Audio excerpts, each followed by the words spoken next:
Most of the years I've been growing food, I haven't really bothered putting much effort into growing potatoes. This isn't because I don't enjoy eating them, I love a good chip or a roastie as much as anyone else, but there's a few different reasons. They take up a lot of land, water, and fertiliser, and they tend to be really affordable to buy from a supermarket. However, this year there have been reports of massive price rises across most staple foods, including potatoes. Back in February, some agricultural sites were reporting an expected 30% price increase because of the increase in price of fertilizers worldwide. And then following the outbreak of the war in Ukraine, there's now predicted to be a 50% price rise in potatoes across the board. In my parents' garden here, I've got plenty of space and I've got a huge amount of well-fertilized organic material in the form of all the bedding from my chickens. So this year, I'm going to put some serious effort into doing no-dig potatoes. These are my seed potatoes ready to go, along with some hand-painted signs so I can keep track of which variety is which. I'll do a quick rundown of the varieties I picked and some of their attributes. The first is Kestrel. All the seed potatoes look pretty much the same. Kestrel is reported to have really good resistance to slug damage, which is quite important in our garden as we do suffer with slugs quite a lot.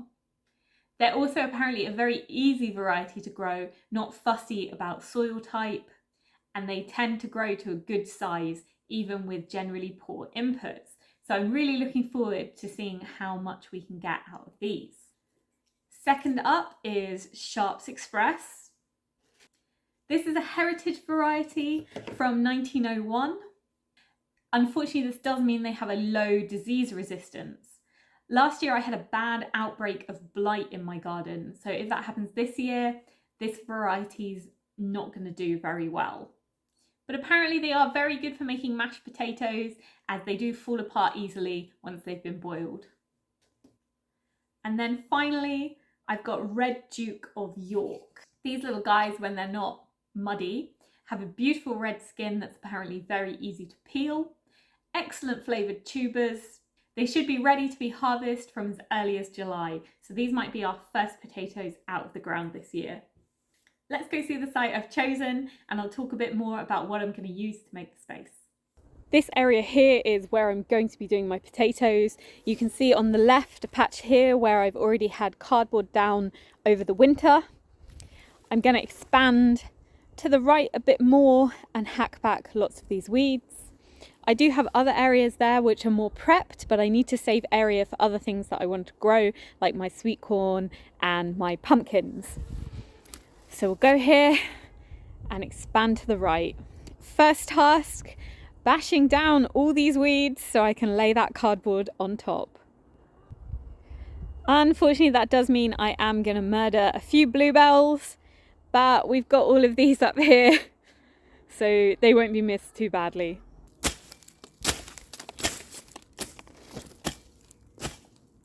Weeds down, bring on the cardboard. Looking bleak, desolate and ugly. Let me show you what I'm going to put on top of this. So this here is my chicken muck heap.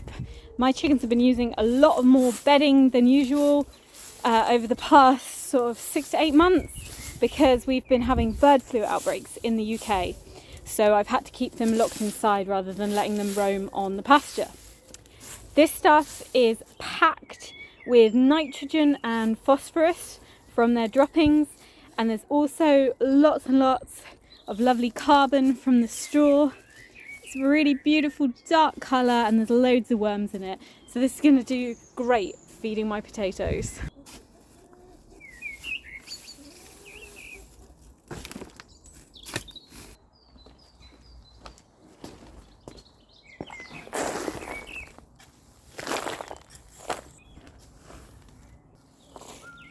I've carved my topping material out into sort of 3 sections to separate my different varieties of potato. In this section here, I'm going to do Sharps Express because it sounds like it's not as good a potato as the others, so I'm going to give them slightly more space. I think I'll do Red Duke of York at the back and then Kestrel here at the front. Let's get these babies in the ground. Looks like an egg in a nest here. Just putting it back to the cardboard, putting the potato on the cardboard, and then covering them up again.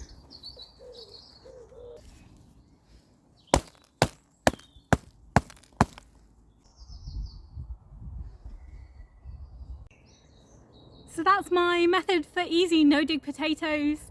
Really excited to see how these are going to turn out. I know I say that about every project in my garden, but it's all true. If you want to stay in the loop and see how these potatoes and everything else in my garden does, subscribe, but also check out my playlist Lay of the Land.